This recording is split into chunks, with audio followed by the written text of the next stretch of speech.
Hello, everyone. Mad Dog here. Okay, I told you on Friday that I was going to be doing a 3 video set on the different types of rocks. So here's the first one. So some people start with talking about the other types of rocks first, sedimentary and metamorphic, but I think it makes perfect sense to talk about igneous rock first because really all of the other rocks ultimately are derivative or derived from igneous rock, more or less. Some of them are not, such as limestone or things like that. But that's for another. That's a topic for the next video, because limestone is a sedimentary rock. We're talking about igneous rocks today. Okay. Now, igneous rocks. Igneous means that the rock comes from fire. Literally, it is igneous. All igneous rocks are made up of cooled magma or lava. There are two basic categories, not types, but categories of igneous rock. There is intrusive igneous rock, which is igneous rock that cools at depth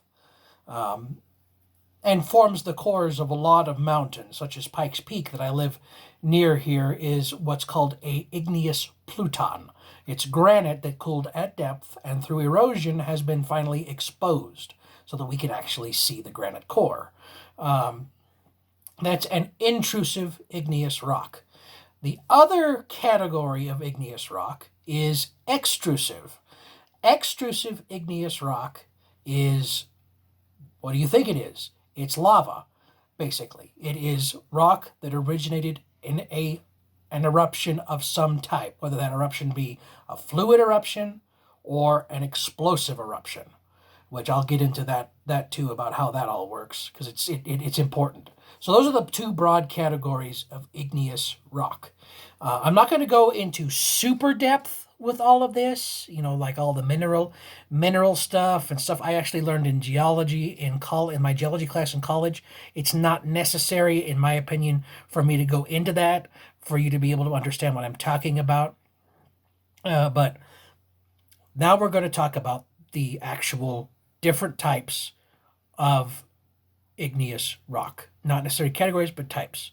And this is all based on mineral content. Either there's silica-rich igneous rocks or magnesium-rich igneous rocks, with a variation of different other types of minerals mixed in. So let's start at one end of the scale. We have magnesium-rich igneous rock. These are ultramafic rocks like peridotite, which peridotite is actually the intrusive, the one that cooled at depth, and usually it's a mantle rock. So usually it cooled somewhere in the mantle, or is a very old rock on the category of billions of years old.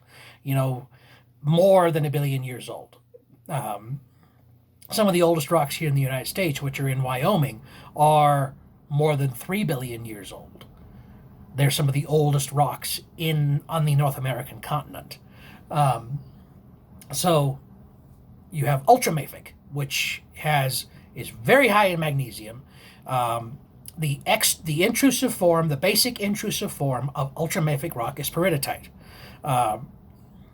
And like I said, that's the basic intrusive form, the one that cooled at depth.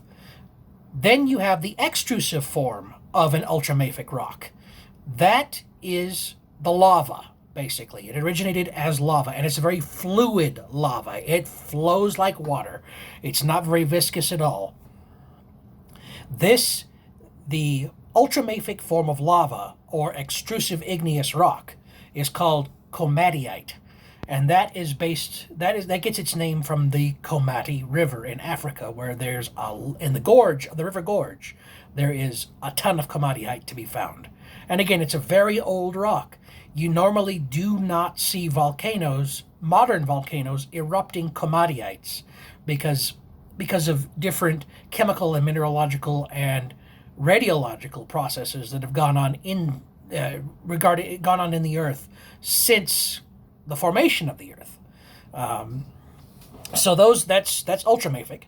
Then you have mafic, which has a little bit less magnesium, more silica. So at depth, the mafic rock at depth, the basic mafic rock that cools at depth, the intrusive rock, is called Gabbro.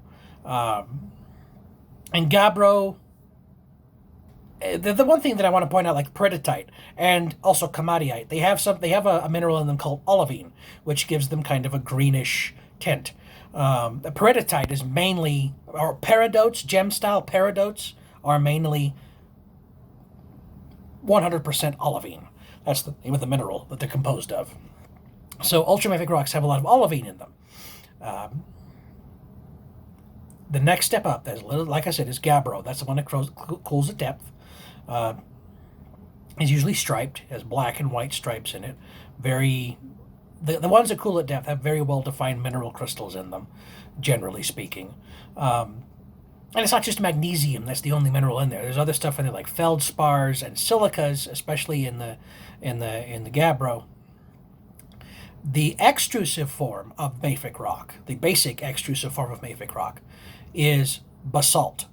That's one of the most common lava types on the face of the Earth. It's, again, a very fluid lava, and it's very common. You'll find it everywhere. It's still very common that that's the volcanoes in Hawaii. That's mostly what they erupt is basaltic lava that flows very well. I mean, in some cases, the two different types of lava that form from basaltic flows when it cools.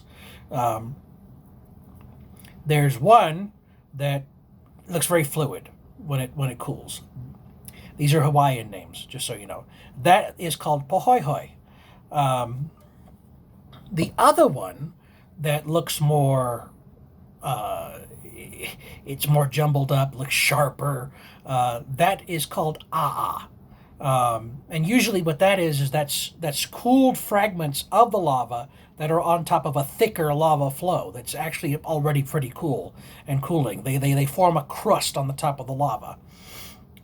And it flows compared to pohoihoi, flows very slowly, or comparatively. It still flows pretty fast because it's still a very non-viscous, low viscosity lava. But those are the two most common types.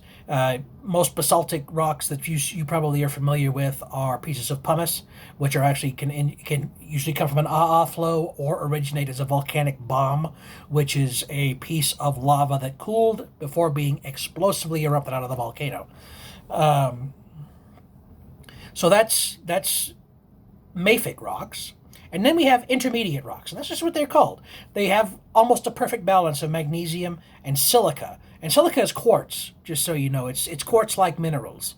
But you have intermediates have almost a perfect balance between magnesium and silica in them. And the basic intrusive intermediate igneous rock is andesite. No, it's not. I screwed up. It's diorite. That's what that one is called. And that one has very, very obvious individual crystals of mineral crystals in it.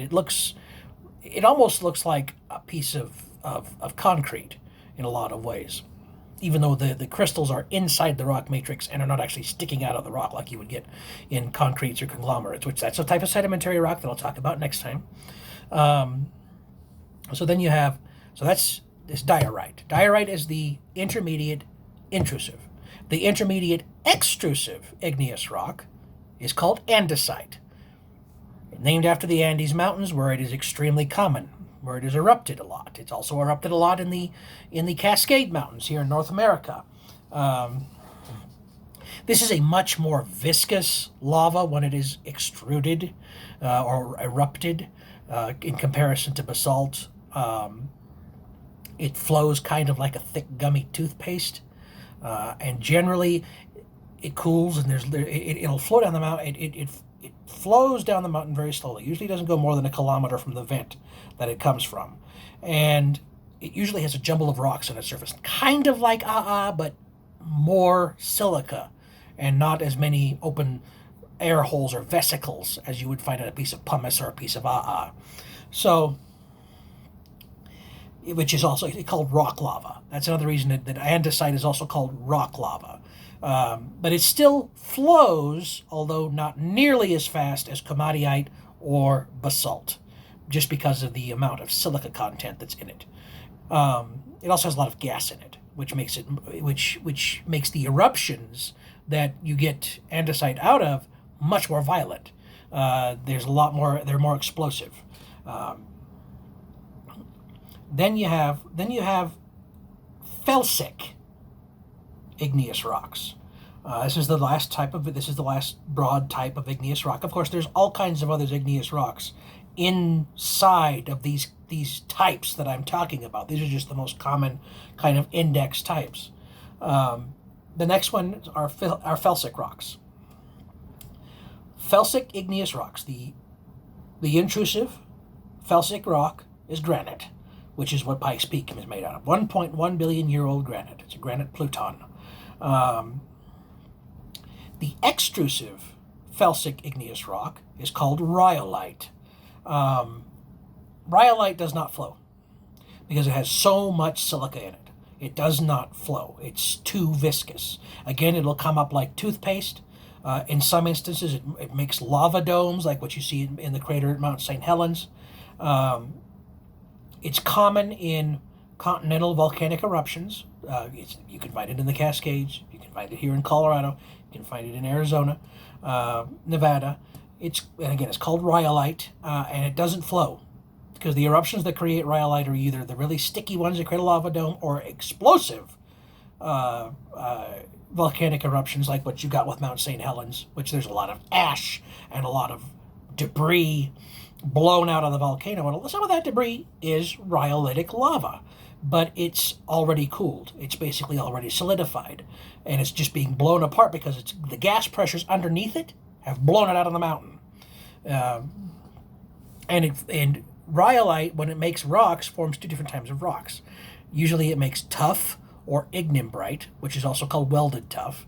It all depends on the temperature at which the rock was formed.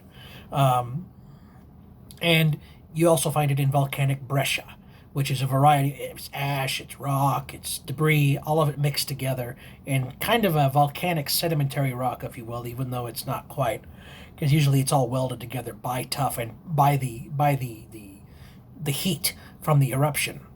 And you usually find like that in the volcanic debris flows, which are called pyroclastic flows. If you'd like, I can talk about volcanoes a little bit later. I love talking about volcanoes. Just like I like talking about tornadoes, I like talking about volcanoes.